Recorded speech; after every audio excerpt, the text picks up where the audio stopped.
우리 하나님의 말씀이 마태복음 12장 22절에서 32절까지 교독하도록 하겠습니다. 그때 귀신 들려 눈 멀고 말 못하는 사람을 데리고 왔거늘 예수께서 고쳐주시매 그 말 못하는 사람이 말하며 보게 된지라. 우리가 전하되 이는 다윗의 자손이 아니하니.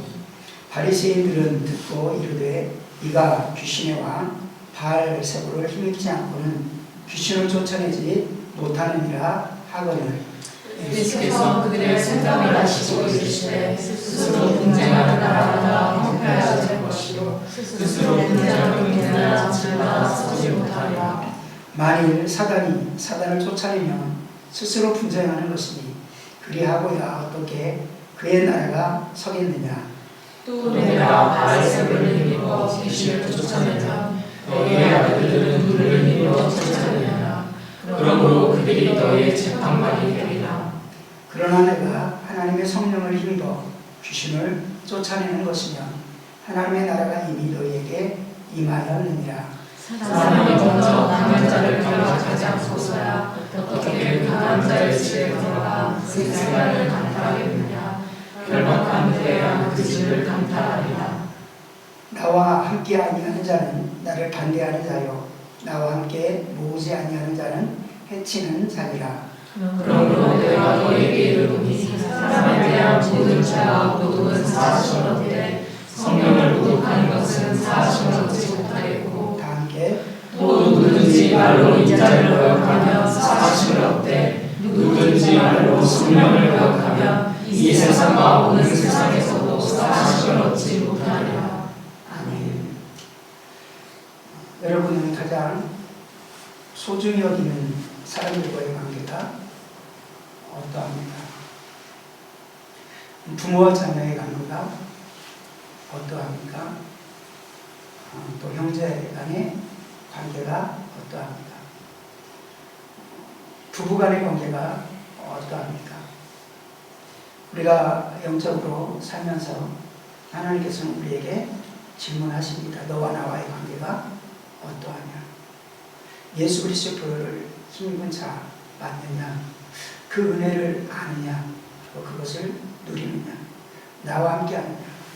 하나님과의 관계 속에서 하나님께서는 성령 하나님과의 관계를 하나님과 오자는 관계의 잣대로 바라보십니다. 그래서 내가 하나님과 어떻게 관계를 가지고 있는지, 우리는 예수 그리스도의 십자가 그리고 부활의 그 사랑을 믿어 구원을 얻습니다. 죄의 사함을 얻고 하나님의 자녀가 되어집니다. 그 전까지는 하나님과 대화할 수 없었는데 하나님 사이에 막힌감이 있었는데 주님이 뚫어주심으로 말미암아 하나님의 은혜로 말미암아 구원을 얻고 하나님과 관계를 온전한 관계를 할 수 있는 처지가 되어집니다. 그러고 나서 그가 믿음으로 살기 위해서는 성령과 함께 살아야 됩니다. 성령 없이는 살아갈 수가 없습니다. 반드시 성령님과 함께해야 자녀답다 이렇게 말합니다. 성령님이 함께하는, 그러니까 어떤 것도 김 이렇게 바닷가에서 만들어내는 김을 할 때도 맛이 향이 확 나는 게 있고 오래돼가지고 김맛이 싹 사라지는 것이 있습니다. 맛이 있느냐? 그것은 신앙생활에 맛이 있느냐? 하나님이 진짜 자녀다우냐? 그것은 성령님이 여러분들 속에서 우리 속에서 어떻게 역사하느냐? 지금 성령님과의 관계가 어떠하냐가 결정적으로 우리의 인생 가운데 그리스도의 향기가 나타나느냐 그리스도의 맛이 나느냐를 결정하는 것입니다. 그래서 하나님의 자녀다움도 성령과 함께할 때 가능한 것입니다. 로마서 8장 14절 말씀 속에 한번 우리 합독할까요? 무릇 하나님의 영으로 인도함을 받는 사람은 곧 하나님의 아들이라. 아멘. 하나님의 영으로 인도함을 받는 사람이 하나님의 사람이다. 그러지 아니하고서 육신으로 살아서 하나님의 자녀인 것 같은데 분명히 신분은 자녀인데 육신으로 살아서 하나님과 원수된 일, 하나님을 기쁘시게 할 수도 없다. 그러면서 육신의 소욕은 반드시 사망이다, 죽음이다 라고 말씀하면서 영의 소원으로 사는 사람, 그리고 하나님의 영으로 인도함을 받는 사람이 하나님의 자녀다, 하나님의 자녀답다 라고 말씀하는 것입니다. 성령으로 있는 사람만이 하나님의 자녀다운 모습이 어떠한 모습 속에 잘 나타납니까? 성령의 열매가 주렁주렁한 것이죠. 그래서 저에게는 참 하나님의 자녀다움이 있어. 갈라디아서 5장 22절에서 23절에 오직 성령의 열매는 사랑과 성령의 사랑만이 나타나는 하나님의 자녀다움이라는 것입니다.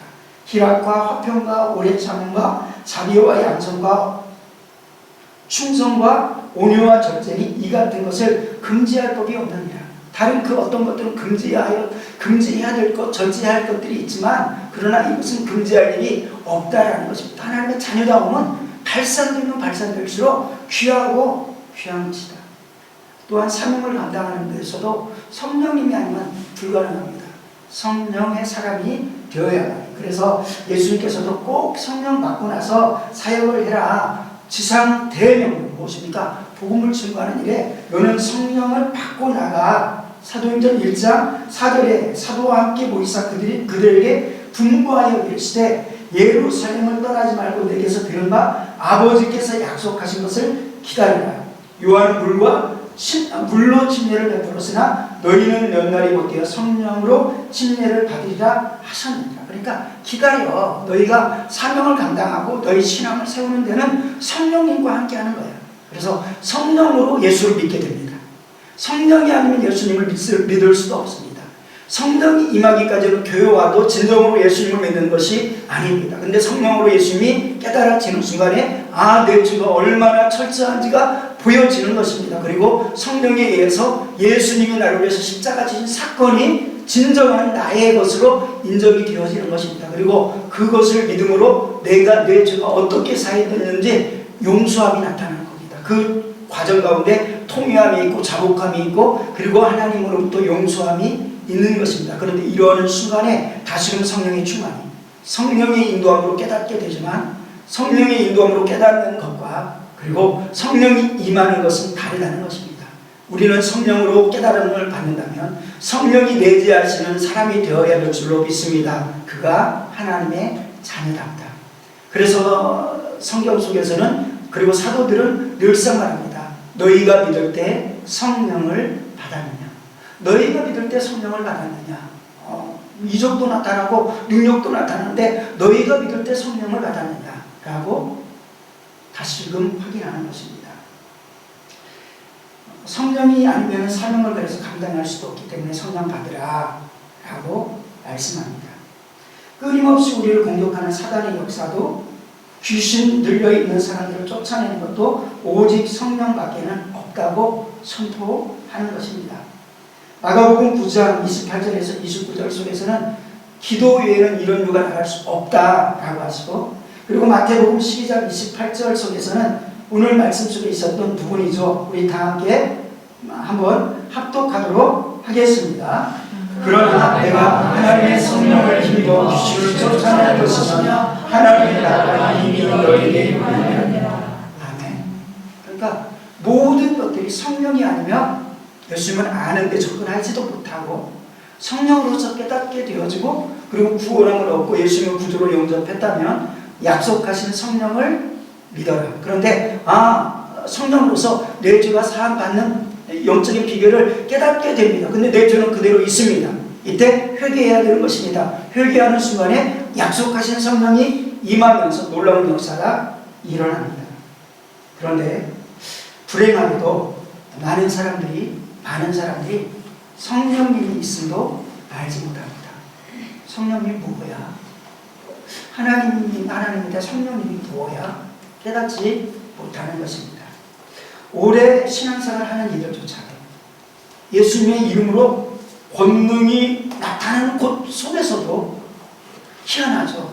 어떻게 예수님의 이름으로 이적이 나타나는데 성령과 함께하지 못하는 사람이 있을 수 있다는 겁니다. 예수님의 이름에는 믿음에는, 그래서 믿음 속에 성령이 완전히 임재하는 것과 아직 그 역사를 이루고 있는 과정 가운데서는 구별된 것을 성경은 분명히 보여주고 있습니다. 사도행전 19장 1절에서 3절에 보니까 아볼로가 고린도에 있을 때 바울이 윗지방으로 다녀 예배소에 와서 어떤 제자를 만나. 그러니까 이미 제자라는 표현을 씁니다. 그런데 2절, 우리 2절만 함께 합독합니다. 이르되 너희가 믿을 때 성령을 받으느냐 이르되 아니라 우리는 성령이 계신 것을 알지 못하느냐. 제자들이라는 표현을 합니다. 어떤 제자들을 만난다. 그런데 바울 일행이 그리고 제자들이 그들에게 물어보는 겁니다. 너희가 예수 믿을 때 성령 받아서? 베드로는 이렇게 또 표현합니다. 저들이 우리가 예수 믿을 때와 같이 성령이 저들에게 임했는데 어찌 침례를 주지 않겠습니까? 고넬료 가정 가운데서는 또 그렇게 말을 하는 겁니다. 그러니까 예수 믿을 때 성령이 임하는 예수 믿음과 그리고 아직 예수 그리스도를 쫓아가는 것 같지만 성령이 임하지 않은 상태가 있다는 것을 성경은 분명히 보여주고 있습니다. 그리고 성령이 임하면서부터 모든 사역들이 온전하여지기 시작한다 라고 말씀합니다. 그렇다면 너희는 무슨 침례를 받았어? 라고 하니까 요한의 침례를 받았습니다. 여기까지도 중요한 것이죠.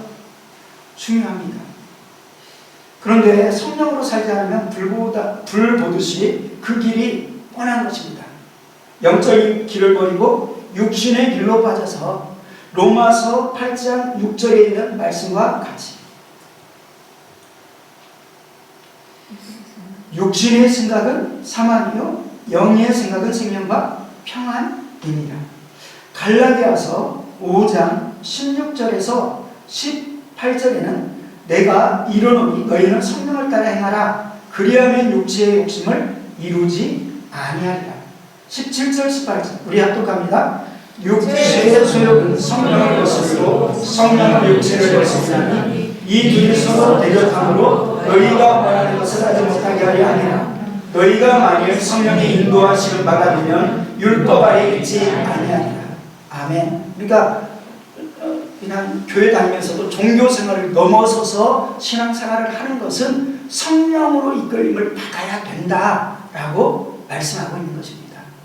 그리고 베드로 그렇게 주님을 위해서 죽겠습니다라고 했지만 거절하고 배반하고 그리고 모른다고 하고 부인하지 않았습니까? 저주까지 하면서 모른다고 하지 않았습니까? 그런데 어느 때부터 성령이 그에게 임하면서부터 그는 목숨을 내놓고 신앙생활을 하기 시작한 것입니다.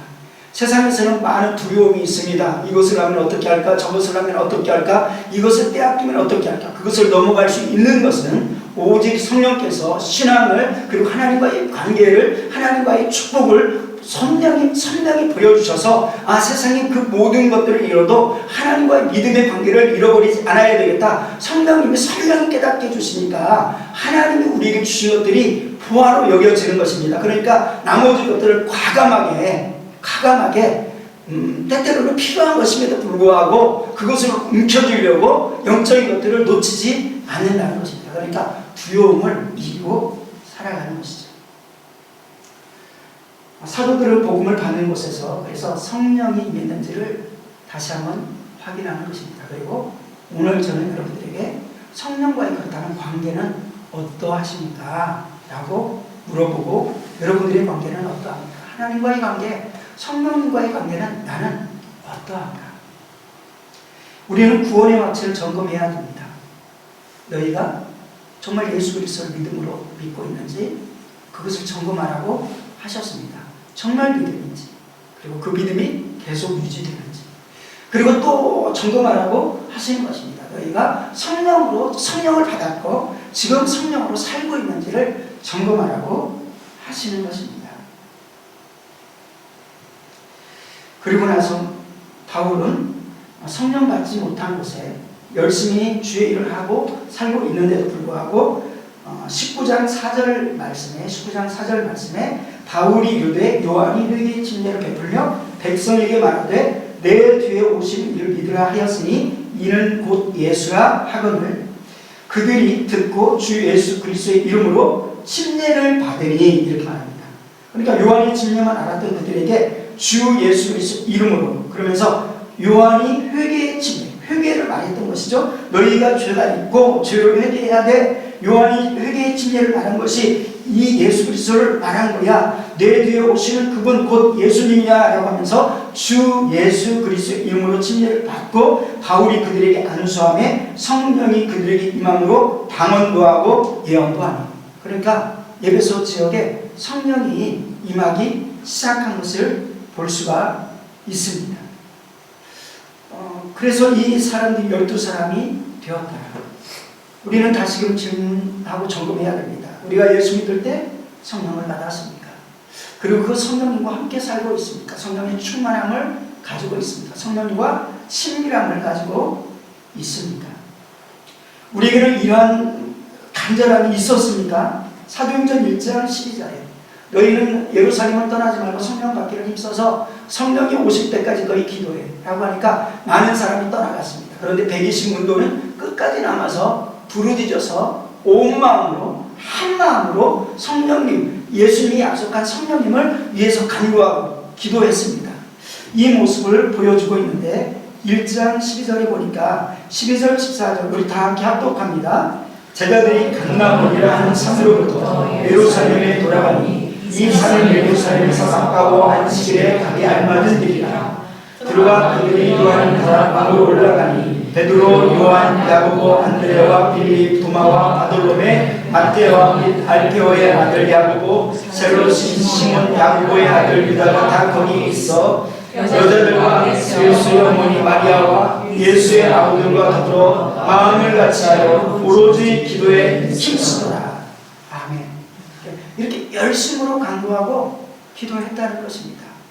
그리고 베드로가 성령 충만을 받고 예루살렘 광장에서 복음을 증거하죠. 이때 어찌알고 이렇게 그들이 회개합니다. 이때 너희가 성령 받기로 해서 기도해 라고 말씀하는 것이 2장 사도행전 2장 38절에서 41절까지의 말씀인데, 이것도 한번 읽겠습니다. 베드로가 이르되 너희가 회개하여 각각 예수 그리스도의 이름으로 칭례를 받고 죄의 사함을 받아 그리하면 성령의 선물을 받으리니 이 약속은 너희와 너희 자녀와 온 사람 곧 주 예수 하나님이 얼마든지 부르시는 자들에게 하신 것이라 하고, 또 여러 말로 확증하며 권하여 이르되 너희가 이 패역한 세대에서 구원을 받으라 하니, 이 말을 받는 사람들은 진리를 받으며 이 날의 신도의 수가 3,000이나 더하더라. 아멘. 성령을 너희가 받으라. 그리고 성령 받기를 위해서 힘써 기도했다. 그런데 그 역사가 계속 사도행전의 시대부터 통해서 일어나는 것입니다. 그래서 그 첫 번째 역사가 사도들에게 직접 일어났고요. 그리고 두 번째 역사가 사도들이 복음을 증거하는 현장 속에 일어났던 것입니다. 그리고 그들이 어찌할고 회개합니다. 그런데 핵심은 무엇입니까? 너희가 각각 회개해라 라고 말씀합니다. 성령님이 역사하기 시작하니까, 하나님의 말씀이 증거되기 시작하니까, 복음이 증거되기 시작하니까 천국이 가까이 왔느니라 회개하라 하는 것처럼 우리의 삶 가운데서는 죄 아닌 것처럼 여겨졌던 것들이 선명하게 죄로 여겨져서 나 때문에 주님이 십자가에 못 박혔구나, 나의 악독한 혀가 있었구나, 나의 악독한 발이 죄악에 빠른 발들이 있었구나 깨닫게 되고, 그리고 나서 어찌할꼬 라고 고백하는 것입니다. 빌립보 간수도 어찌할꼬 라고 말합니다. 이때 각각 회개하여서 너희가 회개하면 성령을 선물로 받을 것이다. 죄의 사함을 받고 그리고 하나님의 의를 이루라 라고 말씀하고 있습니다. 이러한 하나님의 역사가 여러분의 삶에 가득하시기를 주님의 이름으로 축원드립니다. 이랬더니 성령의 역사가 놀랍게 임했다. 그 성령님을 사모하셨고, 나는 그렇게 만났나? 나는 그렇게 만났나? 아니면 아직 베드로가 주님을 부인하는 당시와 같이 예수님의 능력을 쫓아가고 예수님의 좋은 소리를 듣는 정도로 살아가고 있는지를 항상 점검해야 된다는 것입니다. 이미 우리는 사도행전 19장에 있는 말씀 이상으로 예수님에 대해서 설명이 들었습니다. 그러므로 우리가 약속하신 성령님만 의지하고 간구하고 기도한다면 약속하신 성령님 임할 것인데, 반드시 그 속에서는, 그 전에 단계 속에서 뜨거운 회개가 있어야 된다는 것입니다. 그리고 그 회개 속에 하나님의 약속하신 역사가 있고 의롭다함이 선포되어진 다음에 성령님이 그의 삶에 주관하시고 자정하여 주시는, 여기서부터 또 신앙생활이 시작되는 것입니다. 그래서 이때부터 나는 성령님과 어떻게 관계를 가지고 살아가느냐, 이게 중요하다. 하나님은 인격을 가지고 계십니다.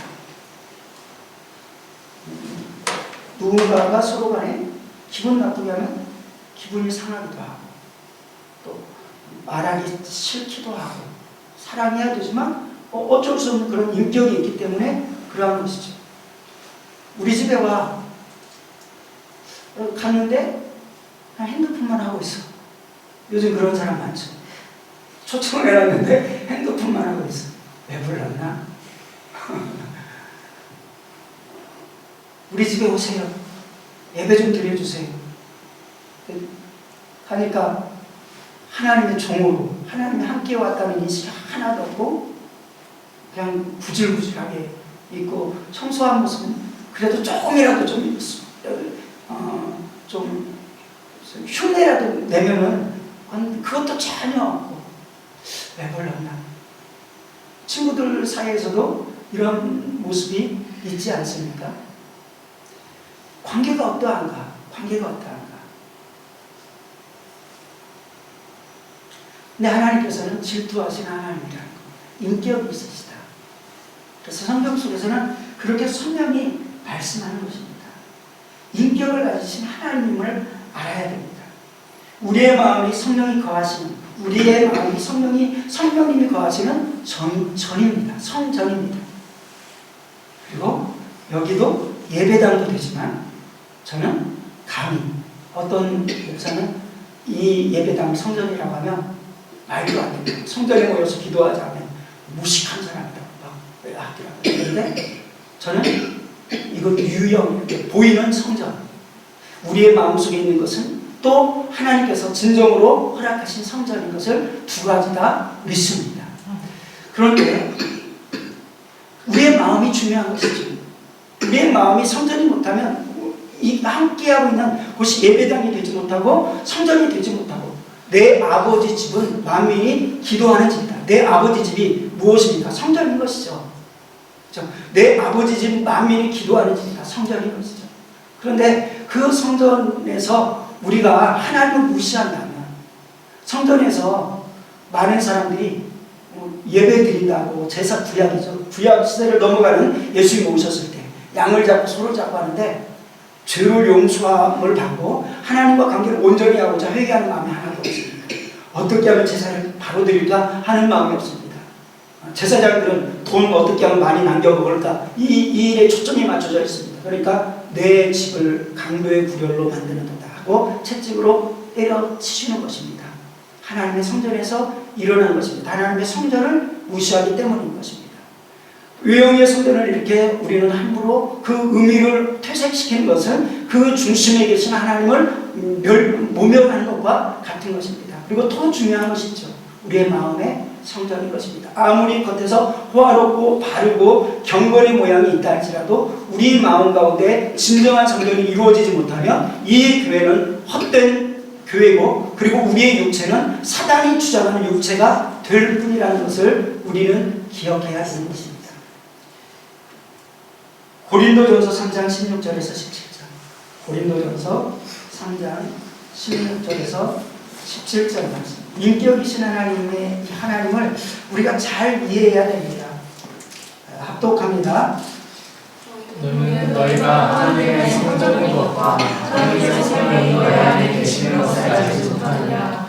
누구든지 하나님의 성전을 더럽히면 하나님이 그 사람을 멸하시리라. 하나님의 성전을 거룩하니 너희도 거룩하라. 아멘. 하나님은 인간과의 관계 속에서 질투하신 하나님이다, 이렇게 표현을 하십니다. 그래서 나를 시인하면 하나님께서도 시인할 거야. 근데 내가 아무리 거절해도 하나님 나를 위해서 십자가 지셨잖아요. 예수님을 보내주셔서 십자가 지셨잖아요. 그런데 시인하라는 것입니다. 인정하라는 것입니다. 부인하면 나도 부인할 거예요. 인격이시라는 거죠. 출애굽기 20장 5절에서 6절은 이렇게 표현합니다. 그것들에게 절하지 말며 그것들을 숨기지 말라. 나 내 하나님 여호와는 질투하는 하나님이죠. 나를 미워하는 자의 죄를 갚되 아버지로부터 아들에게로 3, 4대까지 이르게 합니다. 질투가 있고 인격이 있다는 것입니다. 그런데 나를 사랑하고 내 계명을 지키는 자는 천대까지 은혜를 베푸느니라. 하나님을 온전히 사랑함으로 여러분들을 통해서 천대가 복을 받기를 원합니다. 죄를 짓는 것은 성령을 근심하게 하는 것입니다. 그리고 무시하는 것입니다. 이때 성령님은 우리의 마음 가운데서 떠나십니다. 관계를 내가 깨뜨리고 있는 것입니다. 죄 그냥 회개하면 되지. 근데 회개할 때까지 깨진 관계로 유지하려고 결단하는 것이 죄를 짓는 겁니다. 어떤 형태든지 죄를 지으면 그만큼 하나님과 분리가 되어집니다. 누군가의 관계 속에서 누군가가 199를 잘못했어요. 제가 일을 잘못했습니다. 그런데 일이 하나님과 관계 속에서 죄입니다. 그러면 하나님과 관계가 깨지는 것이고 그 깨진 만큼 악한 역사가 틈탈 수 있는 것입니다. 그러므로 우리는 누구가 99 나쁜 일을 했기 때문에 나는 하나밖에 잘못 안 했어. 그 하나가 잘못이 죄가 안 되는 것이 아니라는 것입니다. 하나님과 관계 속에서 온전한 사랑을 회복하기 위해서는 그 하나를 회개할 때 온전히 회개하는 은혜가 있게 될 줄로 믿습니다. 왜냐하면 하나님과 관계라는 것입니다. 성령님이 나를 주장하기를 원하시는가라는 것을 우리가 깊게 생각해야 된다는 것입니다. 그런데 육신이 연약하면 그리고 육신의 소욕으로 자꾸 들어가면 죄 짓는 것들이 그냥 담대해집니다. 여러분들이 은혜 속에 크게 은혜를 받았을 때는 죄에 대해서 예민하고 이거 안 되지 이거 안 되지 벌벌벌 떨다가 어느 순간에는 에이 이것도 죄를 짓고 다른 죄도 짓는데 뭐 어때? 라고 하면서 무감각해지는 것입니다. 예배 한 번 빠지는 것도 어떤 때는 큰일이다 정말 큰일이다 기도 한 번 빠지는 것도 큰일이다 이렇게 생각하는데 그것도 무감각해지는 것들이 우리에게 나타나는 것을 볼 수 있습니다. 하나님과 관계가 이미 깨어진 상태, 멀어진 상태가 있기 때문에 하나님의 느낌 그리고 성령님이 나와 함께하는 느낌이 무감각해져 버렸기 때문입니다. 어떤 이들은 한번 성령이 임하면 떠나지 않는다고 주장하는 분들도 계시는데 한번 상상을 해보십시오. 내 속에 성령님이 모셔놓고 성령님이 함께할 수 없는 죄를 막 범하는데 어떻게 성령님이 거기 역겨운 곳에 함께 있을 수가 있겠습니까? 성령님은 나를 위해서 죽으신 예수 그리스도를 계속 증거한다 할지라도 증거하시는 분이 성령이시지만 나와 함께 거하시는 성령님으로서는 함께할 수가 없는 것입니다. 그러니 떠나시는 것입니다. 어느 때까지 다시금 행복해라 라고 할 때까지. 그래서 우리는 구원받은 다음에는 더럽히지 않도록 한 귀신이 나갔을 때 7 귀신이 다시금 더 악한 형편을 가지고 들어오지 않도록 성령 안에서 살아야 되고 세상의 법 그대로 가지지 말고 세상의 목표 그대로 가지지 말고 거룩한 목표를 가지고 살아야 될 줄로 믿습니다. 거룩한 목표를 가지고 살아야 되니까 하나님의 말씀과 법으로 살아야 될 뿐입니다. 그리고 성령으로 역시 성령으로 살아야 되는 것입니다. 죄악에 가득한 마음에 어떻게 성령님이 공존할 수 있다는 것입니까? 내가 구원받았다고 내 성령님은 끝까지 나를 붙들 것입니다. 그런데 안타까워서 눈물을 흘리면서 내 안의 중심 속에 들어오지 못하고 울고 계신다는 것입니다. 내 마음속에 그냥 성령님이 딱 들러붙어가지고 절대로 안 떨어지는 분이 아니라 내 마음은 성령이 거하시는 전이라는 것은 성령님을 모시게 날마다 나를 예수 그리스도의 보혈로서 그리고 환영할 때 내 안에 거하시는 성령님이라는 것을 기억하기를 원합니다. 그런데 놀라운 것은 우리는 원죄가 믿을 때 용서되었다는 것입니다. 그리고 날마다 회개하면 다시금 우리의 믿음은 견고해지는 것을 기억하면서 과거에 알지 못해서 성령님과 도저히 함께할 수 없는 상태와 다르게 우리는 날마다 기억합니다. 다윗은 성령님이 떠난 상태를 성령이 느꼈습니다. 구약시대지만 성령님이 함께하는 그리고 함께하지 못하는 상태를 느낀 것입니다. 구약의 다윗도 그렇게 느꼈다면 신약의 성령님과 관계는 어떠할까요? 더 예민해야 되고 더 민감해야 되고 더 이렇게 감각이 뚜렷해야 됩니다. 그러니까 우리가 영적인 세계는요, 육신이 아픈 것보다 훨씬 더 감각이 있어져야 되는 것입니다.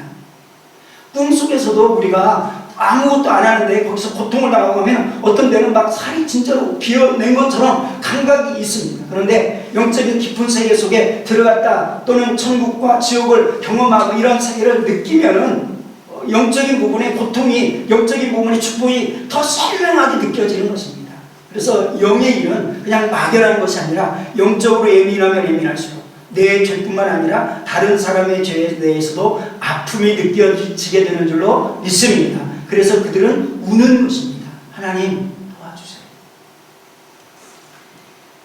다윗은 영적 암흑 같은 자기의 상태, 죄 때문에 간음죄, 살인죄, 말할 수 없는 큰 죄, 성군 다윗도 그렇게 죄를 졌습니다. 성군 다윗도 용서받았기 때문에 우리에게 복음이 되지만 성군 다윗은 회개했다는 것입니다. 철저히 회개했습니다. 그래서 성군 다윗이 진정으로 다윗이 된 것은 회개했기 때문입니다. 땅을 치며 애통하는 마음을 가지고 그 전에 제사도 드려왔습니다. 잘못했어요. 잘못했습니다. 내가 바세바 보냈습니다. 숨겨놓고 하나님 이것을 드러나지 않게 해주시는데 정말 제가 죄를 졌습니다. 이렇게 통회했는데 그것이 제대로 회개하지 않으니까 너 들춰져야 되겠구나 라고 하면서 나단 선지자를 통해서 죄야. 어떠한 죄냐면은 수없는 양을 가진 사람이 부자가 한 마리 밖에 없는데 가족같이 여기는 사람이 있는데 자기 손이 오니까 그 사람을 빼앗아 가지고 줬다. 그러니까 다윗이 그것을 듣고 그런 사람이 있느냐, 죽어야 될 것입니다. 당신이 그러한 사람입니다 라고 하면서 다윗의 죄를 신랄하게 보여줍니다. 죽기를 각오하고 선포한 것이죠. 그런데 이때 철저히 회개합니다. 심사은을 접치는 회개를 합니다.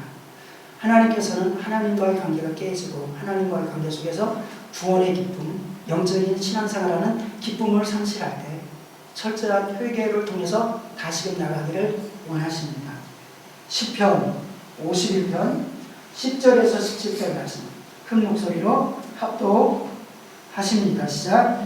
하나님이여 내 속에 정한 마음을 창조하시고 내 안에 정직한 영을 새롭게 하소서. 나를 주 앞에서 쫓아내지 마시며 주의 성령을 내게서 거두시옵소서.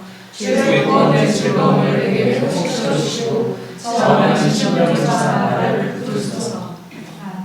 계속요. 그리하면 내가 범죄자에게 주의 도를 가르치리니 죄인들이 주께 돌아오리이다. 하나님이여 나의 구원의 하나님이여 피 흘린 죄에서 나를 건지소서. 내 혀가 주의 의를 높이 노래하리이다. 주여 내 주를 열어주소서. 내 입이 주를 찬송하여 전파하리이다. 주께서는 제사를 기뻐하지 아니하시나니 그렇지 않으면 내가 들었을 것이라. 주는 범죄를 기뻐하지 아니하시나니라. 하나님께서 구하시는 제사는 상한 심령이라. 하나님이여 상하고 통회하는 마음을 주께서 결시하시니라. 아멘. 그렇다면 나는 하나님과 지금 관계가 어떠한가? 어떠하길 원하는가? 성경 속에서는 성령과의 관계가 여러 모양이 있다는 것을 보여줍니다. 오늘 본문에도 나타나죠. 첫 번째, 성령님을 근심시키는 관계. 성령님을 근심시키는 관계. 예배소서 4장 29절, 30절. 죄는 성령님을 근심시키십니다. 무릇 더러운 말을 입 밖에도 내지 말라. 근데 응답해서 말이 튀어나가면 우리가 과거에 예수님을 잘 알지 못할 때 어린 아이들은 잘 모르겠죠. 그런데 나이가 드셨고 늦게 예수님 믿었고 한 사람들은 과거에 우리의 언어가 어떠한 것을 아마 생각하게 될 것입니다. 또 군대 간 사람 예비군 현장 속에서 할 때 사람들이 대화하는 게 참 구질구질하다라는 것도 참 많이 느꼈을 것입니다. 그런데 하나님은 어떻게 하십니까? 그리고 성령님은 뭘 원치 않으십니까? 근심하십니까? 무릇 더러운 말은 너희 입 밖에도 내지 말고 오직 덕을 세우는 데 소용되는 대로 선한 말을 하여 듣는 자에게 은혜를 끼치게 하라. 30절입니다. 합독합니다. 하나님의 성령을 근심하게 하지 마라. 그 안에서 너희가 구원의 날까지 인치심을 받았느니라. 아멘. 성령님을 근심시키는 사람이 있다는 것입니다. 그러한 관계를 가지고 있는데 그가 누구냐면 입술로 범죄하고 더러운 말 나타내고 세상의 풍속에 쩌들어 있는 사람을 바라볼 때 하나님의 자녀인데도 하나님 근심하신다라고 말씀합니다. 그런데 그 성령님이 누구냐면 그 안에서 너희가 구원의 날까지, 그러니까 구원이 완성하는 날까지 인치심을 받았느니라. 그러니까 우리가 마지막 육체가 마감하는 그 순간까지 인침을 해주시는 분, 너 예수 그리스도의 보혈로서 거룩함, 너는 이렇게 죄 가운데 타협하고 살 사람이 아니야, 헛된 목적을 가지고 살 사람이 아니야 라고 끊임없이 알려주시는 분, 거룩한 목적을 향해서 나가게 하시는 분이 성령님이시다 라고 말씀하는 것입니다. 그러므로 우리는 어떻게 살아야 되느냐 라고 하면서 31절, 32절 합독합니다. 너희는 모두 다 뜻과 원과 분행과 떠드는 것과 비방하는 것을 모두 다 명확하게 버리고 서로 친절하게 하며 불쌍히 여기며 서로 용서하기를 하나님이 그리스도 안에서 너희를 용서하신 것 같으시라. 아멘.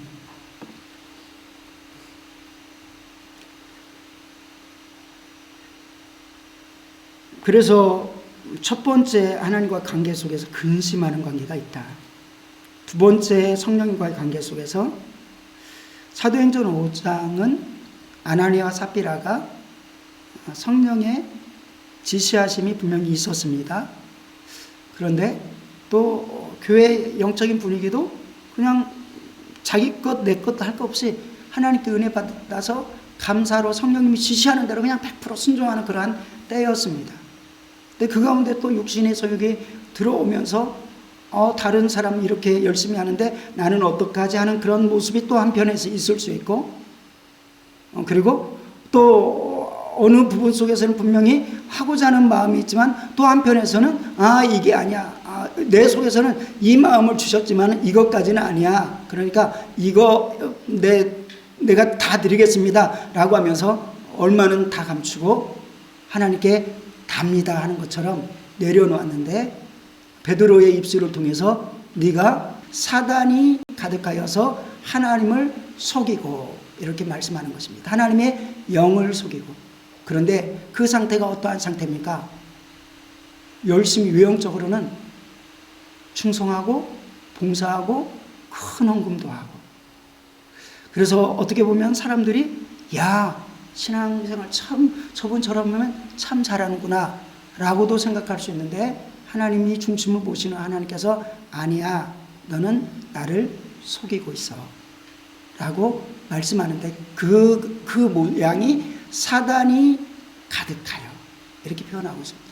그러니까 신앙생활이 우리가 우리의 눈으로 볼 때는 괜찮은데 라고 했는데 사단이 가득한 모습이 되어질 수 있다. 그러므로 우리가 깨어 있어야 된다. 깨어 있어야 된다. 돈을 얼마 드리고 헌금을 얼마 드리고의 문제가 아니라 깨어있고 성령님을 의지하고 성령님이 인도하심에 따라, 때때로는 베드로가 무엇을 문제 삼았습니까? 이게 다냐 물어봤지 않습니까? 그러면 아닙니다. 제가 근심이 있어, 걱정이 있어, 얼마를 내어놓았습니다 라고 하면 어떻게 하겠습니까? 아마 그렇구나 라고 하면서 이거 하나님께 드리고 너의 믿음이 더하여지기를 기도하자, 아마 이렇게 하지 않았겠습니까? 그런데 이게 답니다. 성령님을 속이고.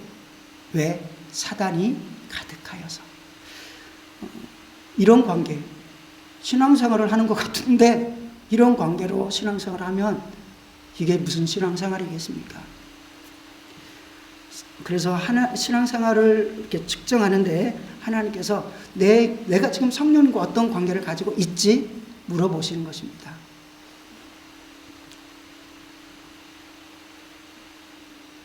세 번째는요, 오늘 본문 말씀이죠. 성령님을 모욕하고 성령님을 말로 거역하는 그런 사람. 마태복음 12장 31절에 이렇게 말합니다. 이 상태는 절망적인 상태가 선포됩니다. 그러므로 내가 너희에게 이르노니 사람에 대한 모든 죄와 모독은 사하심을 얻되 성령을 모독하는 것은 사하심을 얻지 못하겠고, 또 누구든지 말로 인자를 거역하면 사하심을 얻되, 누구든지 말로 성령을 거역하면 이 세상과 오는 세상에도 사하심을 얻지 못하리라. 말도 엄청난, 어떻게 이럴 수 있나. 예수님의 십자가에 못 박은 자도 용서할 기회를 얻었지만, 그러니까 예수님을 향해서 죽어라 죽어라 한 사람도 용서함을 받았지만, 성령님을 거역하고 성령님을 대적하면 사하심이 없는데, 오는 세대가 와도 다시금 사하심이 없다라는 것입니다. 이것은 어떻게 보면 성경에 화인 맞은 상태를 말할 것입니다.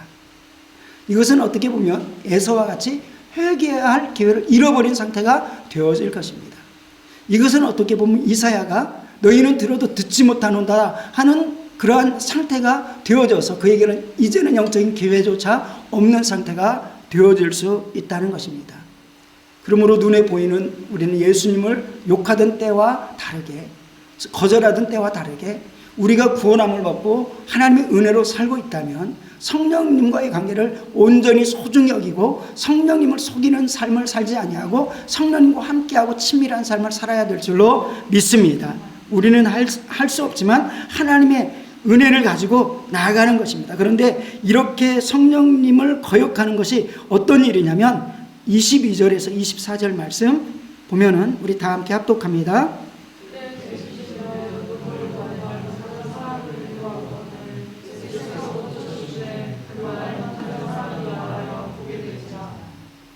아멘. 무리가 다 놀라 이르되 이는 다윗의 자손이 아니냐 하니 바리새인들이 듣고 이르되 이가 귀신의 왕 바알세불을 힘입지 않고는 귀신을 쫓아내지 못하였느니라. 성령님을 직접 거절하는 것도 있겠지만 그러나 대부분 성령의 사람들을 거절하는 것을 말하고 있습니다. 성령의 역사가 지금 일어나는데 이거 귀신이 아닌 역사예요. 오늘날 많이 있습니다. 성령으로서 귀신이 쫓겨나는데 귀신을 쫓겨나면 이단으로 취급하는, 오히려 아무런 귀신도 쫓아내지 못하고 귀신의 말을 하지도 못하고 예수님께서는 이 땅에 오셔서 우리의 신앙을 꺾어버리는 귀신의 존재를 드러내고 그리고 더럽게 하고 그리고 혀를 꼬부라지게 하고 사납게 하는 그리고 미혹해 하는 그 귀신을 쫓아버리기를 원하셨고 우리에게도 그런 권세를 허락하여 주셔서 믿는 자에게는 표적이 따르리라 라고 말씀하는데도 불구하고 많은 믿는다고 하는, 아니 신학자라는 또 목회자라는 사람들조차도 귀신에 대해서 말하면 이단시하는 일들이 얼마나 많은지. 그러면은 성령으로 귀신이 쫓겨나면 하나님의 나라가 임한다는데, 그러면서 비방할 때 사람을 향해서 한 것이 아니다. 모세는 그렇게 말합니다. 너희가 나를 향해서 불평하면 나를 향해서 하는 게 아니라 하나님을 향해서다. 성령의 사람을 향해서 성령의 하신 일들을 비방하면 그것은 사람에게 한 것이 아니라 하나님의 역사를 거절하는 것이다. 성령의 은사 마찬가지입니다. 여러분들이 혹시라도 방언의 은사는 여러 가지 은사 속에 성령으로 지혜, 성령으로 지식, 성령으로 믿음이, 성령으로 영들 분별함이, 성령으로 방언 통역함이, 성령으로 병 고치는 역사가 은사로서 나타납니다. 그런데 성령으로 예언해 줬습니다. 그런데 어떤 사람은 성령으로 방언, 알아듣지도 못하는 말 뭐를 해. 하나님께서도 알아듣지 못하는 10,000마디 방언보다 5마디가 더 유익하다고 했잖아. 여기서 제가 방언으로 말하면 그거보다 5마디 똑바로 말하는 거 좋습니다. 그런데 바울은 말합니다. 그러나 나는 방언 말하는 것을 감사하고 나는 누구보다도 방언을 많이 말하는 것은, 그것은 방언은 내 영을 새롭게 하고 내 영의 일을 도모하는 내 영적인 유익을 위한 것이기 때문이다 라고 말을 합니다. 그러니까 기도가 막혀있는 사람에게 그 방언이 터진다는 것은, 방언의 은사가 주어진다는 것은 회개하는 속에 저도 방언의 은사를 받을 때 창자가 끊어지는 것 같은 그런 하나님 앞에 간구하는 속에 일어나는 것을 보게 됩니다. 그런데 혀가 말리듯이 말리면서 터지기 시작합니다. 기도가 되기 시작하는데 내 영을 하나님의 영이 깨닫게 해주셔서 나에게 필요한 것들을 말하게 하는 것이 방언의 은사다. 그런데 그 모습을 보면서 저 미련한 사람들, 무식한 사람들이라고 하면 성령의 역사를 거절하는데 어찌 그에게 은혜가 부어지겠느냐.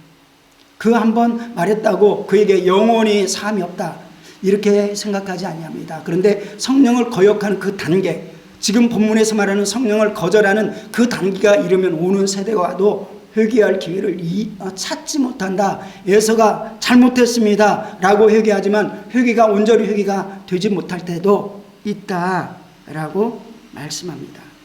이러한 상태가 되면 참으로 불행한 때가 되어지는 것이다. 그러므로 우리는 다른 사람들을 평가하기에 앞서서 그를 위해서 중보하는 사람이 되어지기를 주님의 이름으로 축원합니다. 비판하는 사람이 되지 아니하고 그를 사랑하고 눈물로 기도하는 사람이 되어지길 원합니다. 그렇다면 우리는 어떻게 해야 됩니까? 무엇을 보든지 하나님이 인식하는 것을 항상 기억하면서 살아가는 것입니다. 하나님이 기뻐하시는 일들이 무엇이지? 근데 저도 무너지고 쓰러질 때가 참 많아요. 그런데 하나님이 나를 붙들 때는 결국 그것을 회개할 때입니다. 그리고 예민하게 민감하게 주님께 귀를 기울일 때 하나님이 나를 쓰시고 우리 교회를 쓰시는 것을 믿습니다. 여러분의 삶 가운데서도 정말 하나님께 붙들리는 삶, 그 삶이 되어지기를 주님의 이름으로 축원드립니다. 지금 하나님이 보고 계시지? 하나님과 나는 함께 가고 있지? 하나님이 무엇을 해야 기뻐하실까? 라는 것을 항상 기억하면서 이 일을 하면 하나님이 기뻐하실까? 이 십자가를 지면 하나님이 기뻐하실까? 그럼 하나님이 기뻐하시는구나. 나에게 감동을 주시는구나. 축복하시는구나. 그래, 이거 근데 십자가인데 문제가 아니지. 그 길 가니까 하나님이 놀라운 것들을 임하게 하여 주시는 것입니다. 작은 일에 충성하라. 성령의 세미한 음성에 내가 순종하기 시작하니까 놀라운 성령의 큰 역사가 우리에게 임하게 되는 것을 경험하게 됩니다. 작은 죄에도 민감하시길 원합니다. 다윗이 죄를 범하는 순간에, 죄에 민감하지 못하고 둔탁해 준 순간에 쏜살같이 어둠의 권세들은 살인까지 이르는 것입니다. 그리고 나서 아무리 제사를 드리고 아무리 해도 답답하기만 합니다. 왜 이렇게 답답하지? 막혀 있어서 그런 것입니다. 철저히 회개하니까 하나님 앞에 다시금 은혜가 부어지기 시작하는 것입니다. 근데 오늘날 수많은 사람들이 나는 은혜가 안 돼요. 근데 세상에서 죄라는 죄는 다 짓고 하나님 앞에서도 살려고 애통하지도 않습니다. 그런데 어떻게 회복이 있겠습니까? 그냥 화인 맞은 상태와 같이 걱정하기는 내가 화인 맞은 상태가 아니야 걱정해야 정도가 돼버리는 성도들이 얼마나 많은지. 그래서 성경 속에서는 예수님이 무슨 죄를 가장 큰 죄로 우상 숭배보다도 간음보다도 살인보다도 더 위험한 것이 외식이라는 죄가 우리 안에 도사리고 있다는 것입니다. 우리는 성령님과 함께 예민하게, 성령님을 기만하지 말고 속이지 말고 성령님과 함께하는 인생이 되어지길 원합니다. 작은 죄에도 민감하고 죄를 범할 때 하루에를 넘기지 말고. 그래서 여러분들이 매일 말씀을 읽는 건 죄를 발견하는 길입니다. 매일 기도하는 건 여러분들이 죄를 회개하는 통로입니다. 그 은혜가 여러분에게 있어지길 원합니다. 속히 회개하고 심령을 찢으며 회개해야 되는 것입니다. 날마다 십자가를 붙들며 살아가야 되는 것입니다. 갈라디아서 5장 22절에서 26절 말씀, 우리가 어떻게 살아야 되는지 한번 성령의 사람으로 살아야 되는데 그 성령의 사람으로 사는 사람들이 어떻게 사는지 한번 보겠습니다. 오직 다 함께 합독합니다.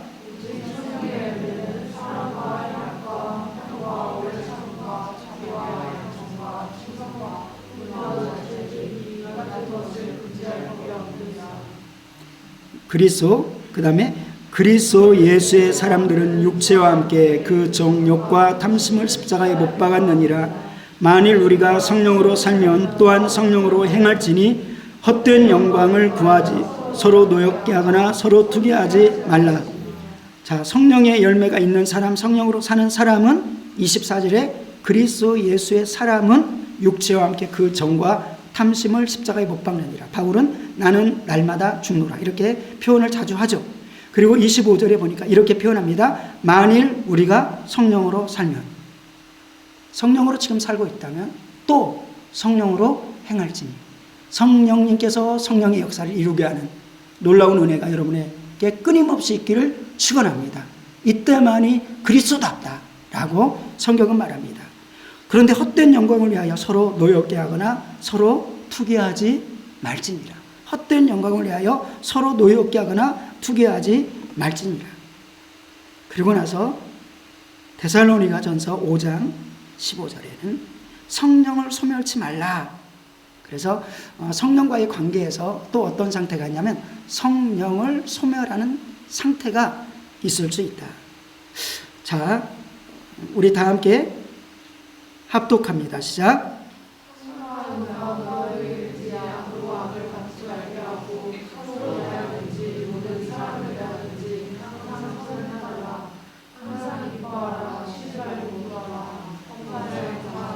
이것이 그리스도 예수 안에서 너희를 향하신 하나님의 뜻이니라. 그리고 다음요. 다 함께 성령을 소멸하지 말며 예언을 멸시하지 말고 범사에 하려 좋은 것을 취하고 악은 모양이라도 버리라. 아멘. 성령과의 관계, 성령을 소멸하는 관계, 성령님의 역사, 예언을 멸시하는 관계가 있는데 그러지 말라라고 말씀하며 범사에 하려 좋은 것을, 하나님이 기뻐하시는 것을 취하고, 아까는 입에 어떤 더러운 말도 밖으로 내지 말라, 생각하는 것들을 복되게 해라. 그런데 악은 어떤 모양이라도 버려라 라고 말씀하면서, 그렇다면 우리는 하나님 앞에 나갈 때 하나님께서 원하시는 것은 무엇입니까? 23절에 우리 다 함께 합독합니다. 평강의 하나님이 친히 너희를 온전히 거룩하게 하시고 또 너희 온 영과 혼과 몸이 우리 주 예수 그리스도께서 강림하실 때 흠없게 보존되기를 원하노라. 아멘. 이 시간에 우리가 기도하기를 원합니다. 나는 성령님 안에 성령님을, 약속의 성령님을 내 안에 모셨습니까? 나는 성령님을 모실 때, 예수 믿을 때 베드로가 믿었던 것처럼, 베드로에게 임했던 것처럼, 또 에베소 교회에 성령도 듣지 못했던 이들에게 성령이 임한 것처럼 그 성령이 임했습니까? 하나님 아버지의 성령을 거스리고 성령과의 관계가 근심시키고 또 속이고 사단이 때로는 가득하여서 대적하고 그러한 삶을 살지는 혹시 않았습니까? 하나님께서 돌이키고 회개하고 성령님과의 관계, 하나님과의 관계, 인격적이신 하나님께 나를 위해서 십자가 지시고 십자가의 사랑을 베푸시고 나 같은 더러운 존재를 깨끗하게 여겨주시고 그 거룩하신 하나님께서 내 마음에 좌정하기를 원하시는 성령님과의 관계, 그리고 그 성령님이 어렵게 내 안에 오셨음에도 나는 그 성령님을 어떻게 대우하고 있습니까? 하나님 아버지 예배할 때에도 내 안에 계신 성령님을 어떻게 대우하고 있습니까? 나는 성령님과 관계가 어떠합니까? 하나님 회개합니다. 하나님 회개합니다. 또한 하나님 감사합니다. 예수 그리스도의 보혈이 있음에 감사합니다. 성령님 있음에 감사합니다. 다시금 회개하게 하심에 감사합니다. 다시금 육신의 때에 하나님 정말 영적으로 살려고 결단하게 하심에 감사를 드립니다. 하나님과의 온전한 관계가 끝까지 이루어지고 성령의 세미한 음성에도 인도함을 받고 죄와 싸우기를 피 흘리기까지 싸우고 성령님을 사모하며 성령님의 열매가 가득한 열매, 아버지 주여 성령의 은사가 또한 가득히 나타나는 삶이 되게 도와주시옵소서. 다같이 기도하십니다. 하나님 아버지 성령님을 소망합니다. 아버지 성령님을 사모합니다. 아버지 성령님과 친밀하기를 원합니다. 내 안에 자정하시는 성령님, 내 안에 아버지 천삼고 아버지 거하시길 원하시는 성령님, 아버지 내 안에서 나를 주장하시는 성령님, 하나님 아버지 죄를 범함으로 하나님 성령님을 아버지 거북스럽게 만드는 자 되지 않게 도와주시고, 하나님 주님이 기뻐하시는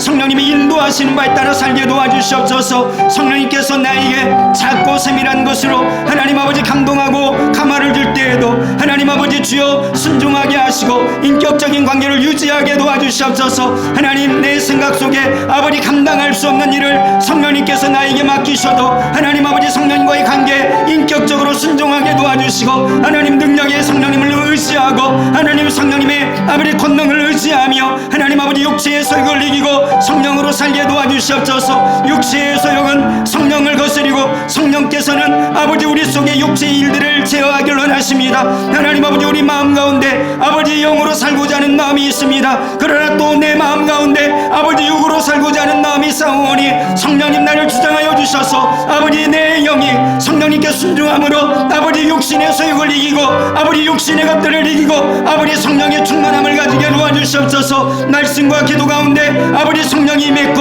아버지 회개 가운데 성령이 임했습니다. 하나님 말씀의 작은 일에 아버지 순종할 때 아버지 성령님이 임했습니다. 함께 하십니다. 하나님 아버지 주여 그러한 놀라운 성령의 역사가 우리 사랑하는 모든 성도에게 하나님 있게 도와주시옵소서. 아버지 주님 있게 도와주시옵소서. 주님 역사를 이루시옵소서.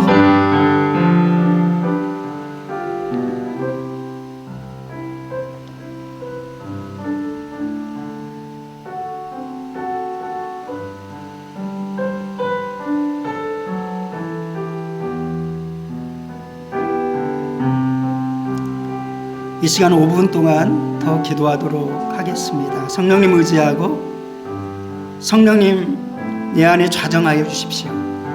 성령님을 언제나 소중히 여기겠습니다. 성령님이 시키는 일에 순종하게 도와주시옵소서. 성령님과 인격적인 관계를 날마다 가지게 도와주시옵소서. 말씀으로 교제하길 원하십니다. 기도로 교제하길 원하십니다. 순종함으로 더욱더 교제하길 원하십니다. 회개함으로 관계를 회복하길 원하십니다. 하나님 애통하며 철저히 회개하며 하나님 아버지 관계가 개선되길 원하십니다.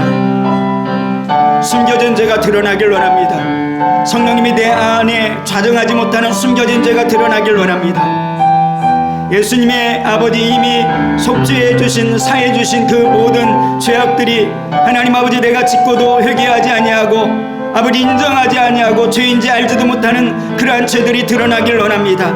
그리고 주 예수 그리스도의 보혈을 붙들고 온전한 자유함을 누리고 아버지 약속하신 성령님과 친밀함을 가지길 원합니다. 주여 도와주시옵소서. 주여 도와주시옵소서. 주여 도와주시옵소서. 주여 도와주시옵소서. 주의 성령이여 도와주시옵소서. 주의 성령이여 도와주시옵소서. 주의 성령이여 도와주시옵소서.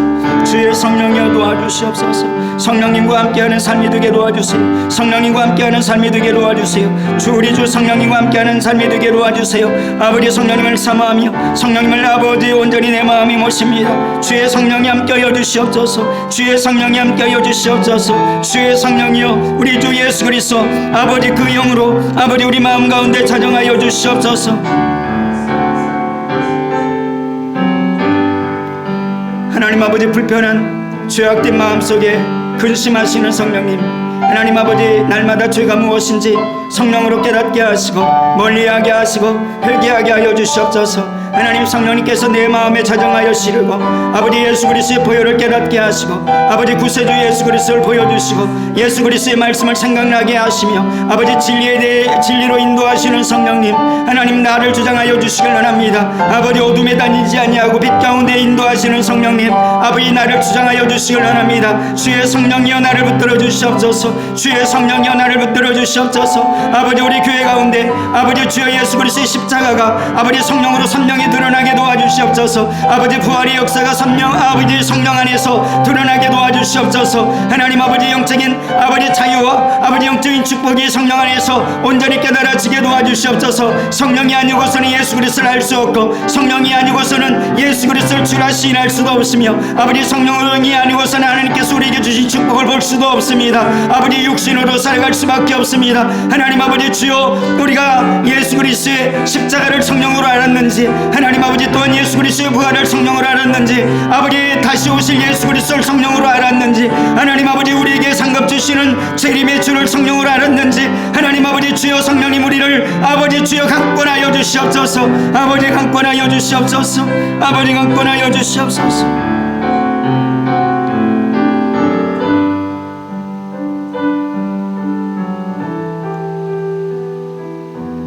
하나님의 하나님 되심을 드러나게 하시는 성령님, 예수 그리스도의 십자가 사건과 부활의 사건을 성령이 깨닫게 하시고 믿게 하시는 성령님, 예수님께서 우리에게 말씀하시고 가르친 모든 진리의 내용을 알게 하시고 깨닫게 하시는 성령님, 주님 성령이 아니고서는 예수 그리스도를 주라 시인할 수도 없으며 성령으로서는 예수 그리스도를 부인할 수도 저주할 수도 없습니다.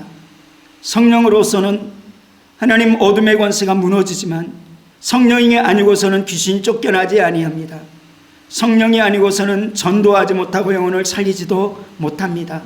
성령이 아니고서는 우리가 영혼을 섬길 수 없사오니 주여 성령의 충만함을 가지게 도와주시고 성령님과 친밀함으로 살게 도와 주시옵소서. 저희가 하나님과의 관계를, 성령님과 관계를 멀리하게 합니다. 주님, 다윗과 같이 철저하게 하나님 주의 성령만은 내게 속어두지 마옵소서. 주의 성령이여 나를 주장하여 주시옵소서. 내 마음에 자정하여 주시옵소서. 날마다 사모하며 하나님 거하실 때 소중히 여기며 존중히 여기는 삶이 되게 도와주시고 하나님 365일 평생을 성령님과 한 번도 떨어지지 아니하고 사는 귀한 인생 되게 도와 주시옵소서. 축복하오며 감사드리며 우리 주 예수님의 이름으로 기도드리옵나이다. 아멘. 하늘에 계신 우리 아버지여, 이름이 거룩히 여김을 얻으시오며 나라 임하옵시며 뜻이 하늘에서 이루어진 것 같이 땅에서도 이루어지이다. 오늘날 우리에게 일용할 양식을 주옵시고 우리가 우리에게 죄진 자를 사하여 준 것 같이 우리의 죄를 사하여 주옵시고 우리를 시험에 들게 하지 마옵시며 다만 악에서 구하옵소서. 대개 나라와 건세와 영광이 아버지께 영원히 있사옵나이다. 아멘.